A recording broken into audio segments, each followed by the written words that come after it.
So when the same destinations keep appearing again and again in your social media feed, perhaps your co-workers have headed to Mozambique for a break from the cold. Oh, I could do with that right now. Friends posting selfies from Victoria Falls in Southern Africa, maybe. Well, you might have discovered a travel friend. Now, TRAVELSTART's brand and communications manager, Emma Verhoeven, now joins us on the couch, not only to chat about some of the latest trends in popular holidays, but also social media trends and how it has become an invaluable tool for virtually every part of planning and taking a trip. We absolutely love it, and it gives us the chance to live vicariously through those who are traveling. Emma, thank you so much for joining us. We've loved connecting with the TRAVELSTART team because you are opening a window into the world, and it's a beautiful time to be traveling.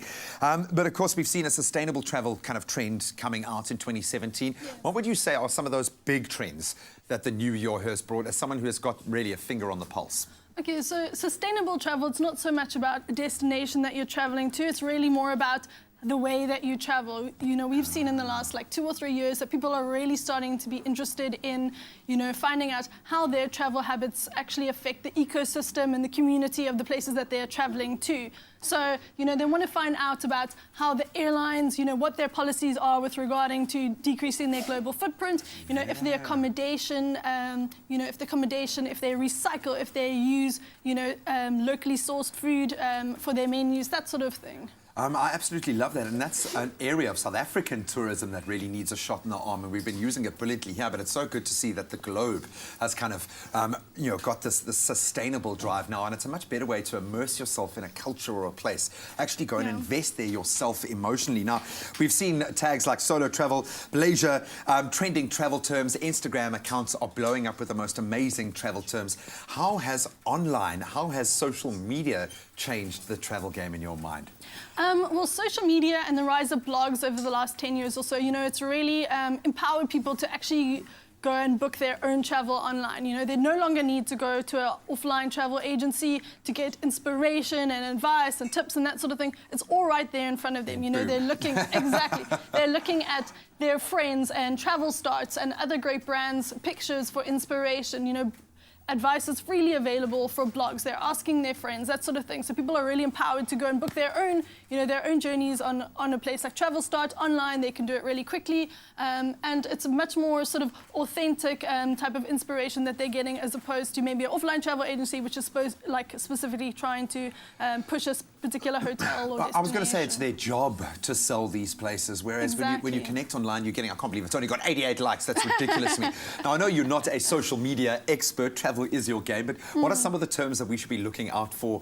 Do you know any of these hashtags? I mentioned solo travel and pleasure. What do they mean, actually? Okay, so, well, solo travel, that's obviously, it's quite self-explanatory, and people are really interested in traveling solo. They're no longer interested in really waiting, for the mates. They're not really interested in waiting to find the perfect travel partner. And with all of the information that's available online, they're no longer scared to You don't need travel. a tour group to do it. Exactly. Yeah. They're no longer scared to travel by themselves, and actually they want to, because, traveling solo, it opens you up to meeting more people, more authentic sort of travel experiences, and also at the same time you can be a little bit selfish. It's your precious leave, it's your precious money that you're spending. Yeah. You don't want to spend half of the day in the shops if you're not interested in shopping, or, accommodating for somebody else's, what they want to do. Then, lastly, I have to ask, because I'm getting massive FOMO now that I'm not going to be able to go to either one of our 3 unbelievable destinations in our Discover Africa competition. But why would you recommend that people enter? Why is it so cool to explore your backyard, do you think?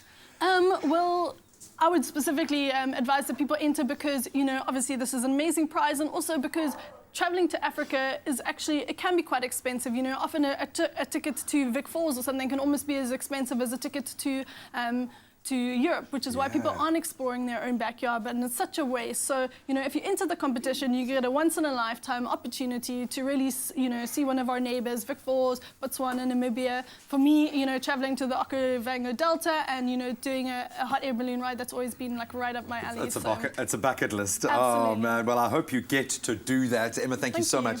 It's unbelievable how far you guys have taken it in the online space. And as someone who's tested out the product myself, I can certainly endorse it. You guys are doing amazing, amazing work. But we want to inspire you to explore your backyard, even if it's as wild as the Okavango. And here's how you can get there.